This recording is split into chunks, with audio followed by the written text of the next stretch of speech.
कौन सी जाति का कीड़ा है, कौन सी जाति का कीड़ा है। तब दिव्य ध्वनि खिली, ये भरत क्षेत्र के कुंद कुंद देव है और ये मुनिराज है, ये कीड़ा नहीं है, ये मनुष्य जाति के मुनिराज है। तो उन्होंने क्या किया, उनको उठा के भगवान के सिंहासन के पास रख दिया। तो इलायची के आकार के इतने से दिख रहे थे, इसलिए उनका नाम क्या पड़ा, एलाचार्य।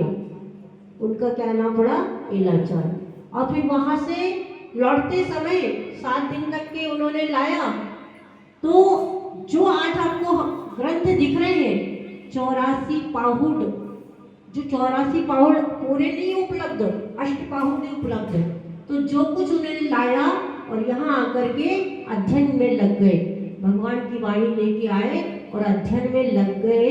तो इतना अध्ययन करते थे कि उनको शाम हो गई, दोपहर हो गई, समझ में नहीं आता था वो अध्ययन में। तो उस अध्ययन में अपने समय के टाइम में अध्ययन नहीं किया जाता, उस दोष के कारण उनकी गर्दन टेढ़ी हो गई।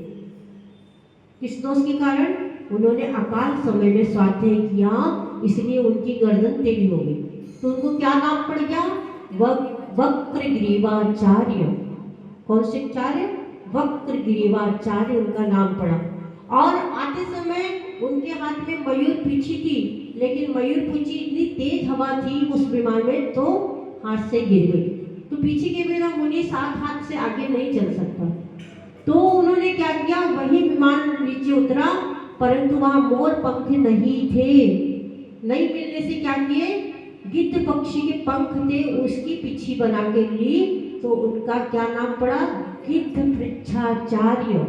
कितने नाम हो गए कुंद कुंद के, कौन कौन से हो गए, कुंद कुंद आचार्य, पद्मनंदी आचार्य,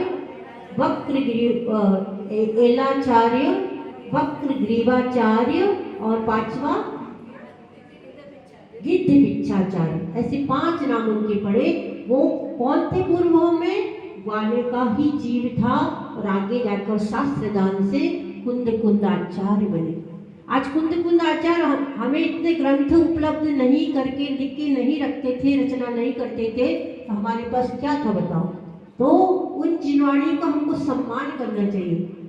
हम लाए हैं विधि से तत्वों के ज्ञान को, हम लाए हैं विधि से तत्वों के ज्ञान को, जिनवाणी को रखना मेरे भक्तों संभाल के। उन्होंने इतनी मेहनत करके उसकी रचना करी, भगवान की साक्षात वाणी सुन के।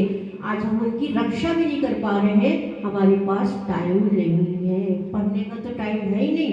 पर जिनवाणी आप लोग जो पुस्तक पढ़ते हैं वही रख के छोड़ जाते हैं, नहीं कोई माली नहीं उठाएगा, आपने उठाइए, यथा योग स्थान विराजमान करिए। जिनवाणी में आपने विधान की पुस्तक ली, उसमें चावल पड़े, लौंग लगा दिया, ये लगा दिया, सब ज्ञाना वर्णीकरण बंधेगा इसमें।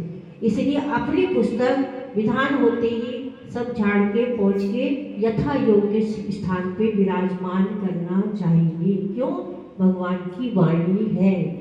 कोई नौकर चाकर आप छोड़ गए वो उठा के रखेंगे, है ना, ऐसा नहीं करना चाहिए, अभिनय है वो। इसलिए जिनवाणी का यथा योग्य सम्मान करना चाहिए। और हमारे भद्रबाहु आचार्य, नाम सुना है, भद्रबाहु आचार्य।